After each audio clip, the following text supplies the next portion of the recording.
Hello students, welcome to Notes वाले दोस्त, the one stop place for all your CBSE class 10th notes and study guide. आज हम एक नया chapter start करने वाले हैं, दैट इज़ ज्योग्राफी का chapter number 1 resources and development, जिसको हम अगेन 4 to 5 वीडियो लेक्चर्स में कवर करेंगे, starting with introduction to resources, then development of resources, resource planning, land resources, types of soil in India and soil erosion and soil conservation. आज के video lecture में हम cover करने वाले हैं what is a resource, are resources free gifts of nature, how are resources created and classification of resources. तो आज का लेक्चर स्टार्ट करने के पहले I would like to say कि please subscribe to my YouTube channel and don't forget to click the bell icon, ताकि मेरे सारे लेटेस्ट वीडियोज़ के अपडेट्स आपको टाइमली बेसिस पे मिलते रहें. So let's get started. What is a resource? Definition: everything in our environment that can be used to satisfy human needs, provided it is technologically accessible, economically feasible, and culturally acceptable. In short, a thing becomes a resource only when humans can use it properly with the help of technology and institutions. क्या बोलना चाह रहे हैं ये यहाँ पे कि एक रिसोर्स एक वो चीज़ है जो कि ह्यूमंस की नीड्स को सेटिस्फाई कर सके, जो कि आपको नेचर में ऑलरेडी प्रेजेंट है. Anything which is present in our environment and it can be use to satisfy the human needs, it can be termed as a resource. But conditions are कि वो technologically accessible होना चाहिए, कि it can be put to use by people, economically feasible होना चाहिए. Feasible means क्या होता है कि आपको बहुत महंगा नहीं हो, इंसान उसे यूज़ कर सके. इकोनॉमिकली फीजिबल मीन्स कि it is not very expensive, it is affordable. feasibility refers to the affordability of any resource. And culturally acceptable means कि एक कल्चर, एक सोसाइटी में वो चीज़ एक्सेप्टेबल होनी चाहिए एक रिसोर्स कहलाने के लिए. इन शॉर्ट कि a thing becomes a resource only when humans can use it properly with the help of technology and institutions. A thing can only be termed as a resource if it can be utilized by humans and it can benefit them and help in satisfying their needs and wants. Then, are resources free gifts of nature? No, absolutely not. Many people assume they are, but in reality, resources are the result of human efforts, technology, planning, and human beings play an active role in transforming natural materials into useful resources. बहुत लोगों को ऐसा लगता है कि जो resources हैं वो फ्री गिफ्ट्स ऑफ नेचर हैं, क्योंकि वो इन्वायरमेंट में प्रेजेंट है. हमने हमेशा से देखा है कि पानी तो हमारे लिए प्रेजेंट है ही, कोई पानी को बनाता नहीं है. कोल है, पेट्रोलियम है, इस टाइप के जो भी नेचुरल रिसोर्सेज हैं ये इन्वायरमेंट में प्रेजेंट ही हैं. तो हमें लगता है कि क्या ये फ्री गिफ्ट्स हैं, बट नहीं, ये फ्री गिफ्ट्स नहीं है. वाई? बिकॉज ये जो रिसोर्सेज हैं ये इन्वायरमेंट में प्रेजेंट ज़रूर हैं, बट जब तक उनमें human effort, technology and planning नहीं लगेगी, जब तक उन रिसोर्सेज वो आपके किसी भी काम नहीं आ सकते. फॉर एग्ज़ाम्पल, अगर इलेक्ट्रिसिटी है तो इलेक्ट्रिसिटी को बनाने के लिए भी भले ही हमारे पास सोलर एनर्जी प्रेजेंट है इन्वायरमेंट में सनलाइट के थ्रू, तो जब हम एक रिसोर्स को, जैसे जो हमारी सोलर एनर्जी है, उसको जनरेट करने के लिए जब हम प्लान करेंगे एंड उससे हम टेक्नोलॉजी का यूज़ करके सोलर पैनल्स को बनाएंगे एंड ह्यूमन एफर्ट्स लगा के जब हम उसे इंस्टॉल करेंगे, तभी हम उन जो मटेरियल है, जो नेचुरल एलिमेंट्स हैं हमारे नेचर के, उनको हम एक रिसोर्स में कन्वर्ट कर पाएंगे. For example, a rock becomes a resource like a granite for buildings only after processing. Yes, तो ग्रेनाइट एक इन्वायरमेंट में प्रेजेंट है, वो एक रॉक ही है हमारे लिए, अनटिल एंड अनलेस हम उसको प्रोसेस कर पाएँ और हम उसको अपने काम में लगा सकें. How are resources created? Created through the interaction between nature, technology and institutions. Example, nature gives us rivers, technology helps in building the dams and institutions manage the water supply. Basically, जब resources तब बनते हैं जब जो nature ने हमें जो elements दिए हैं, हम उनको अभी जो present technology है उसके साथ उसको convert करके with the help of some institutions हम उसको एक certain valuable resource बना पाए, तो तभी हम उसको रिसोर्स में टर्म कर सकते हैं. And this is the process how resources are created.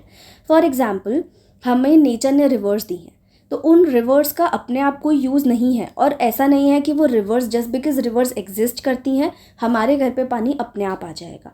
तो उन रिवर्स को टेक्नोलॉजी बिल्ड करके, दैट इज़ डैम्स का यूज़ करके, हम हर एक इंसान के घर में पहुँचाते हैं. और ये जो सप्लाई होता है हर एक घर में वो हैंडल होता है इंस्टीट्यूशंस के द्वारा, जो कि हमारा वाटर सप्लाई मैनेज करते हैं। जैसे हमारे इलेक्ट्रिसिटी के लिए डिपार्टमेंट्स अलग होते हैं, वैसे ही वाटर के लिए भी डिपार्टमेंट्स अलग हैं। तो basically these are the institution which manage कि एक एरिया में कितना पानी जाना चाहिए एंड क्या कंजम्पशन रेट्स हैं वहाँ के। Then classification of resources 4 parts में क्लासीफाई हो सकते हैं, based on their origin, based on their ownership status, based on their exhaustibility rate and based on the status of development. इन सब का अब हम डिटेल में पढ़ेंगे। तो पहला है based on origin. Based on origin 2 categories में डिवाइड होता है हमारे रिसोर्सेज, बायोटिक एंड एबायोटिक। ये बहुत कॉमन है एंड ये ईजी भी है, बिकॉज बायो मीन्स लाइफ। तो बायोटिक हमारा है सारी लिविंग थिंग्स। तो जो भी हमारी लिविंग थिंग्स हैं, जैसे हमारे प्लांट्स हैं, एनिमल्स हैं, ह्यूमंस हैं, ये सब चीज़ें, ये जो भी रिसोर्सेज हैं ये हमारे बायोटिक रिसोर्सेज कहलाएंगे। And on the other hand living चीज़ों को छोड़ के बाकी सारे जो भी एलिमेंट्स हैं वो हमारे कहलाएंगे नॉन लिविंग रिसोर्सेज या फिर abiotic resources. Examples water, air, rocks, metals, ये सब चीज़ें हमारी एबायोटिक रिसोर्सेज कहलाएंगी। Then second, based on their exhaustibility. Exhaustibility का मतलब होता है कि वो कब ख़त्म हो जाएंगी, कब एग्जॉस्ट हो जाएंगी। तो उस बेसिस पे हम उन्हें 2 कैटेगरीज में डिवाइड कर सकते हैं, renewable and non renewable resources.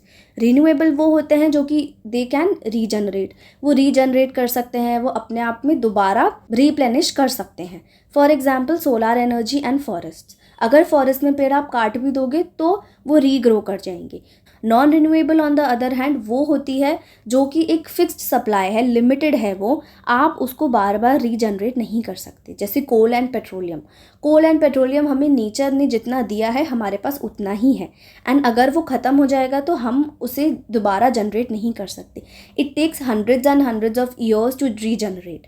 इसीलिए आज के टाइम पे पेट्रोल के जो प्राइजेज़ हैं वो रैपिडली इंक्रीज़ होते जा रहे हैं as compare to the earlier times, because resources अभी यहाँ पे कम है बट उसकी डिमांड बहुत हाई है, इसीलिए उसका प्राइस बढ़ा दिया जाता है ताकि जो डिमांड है उसको सप्लाई के साथ मैच किया जा सके। Then based on ownership.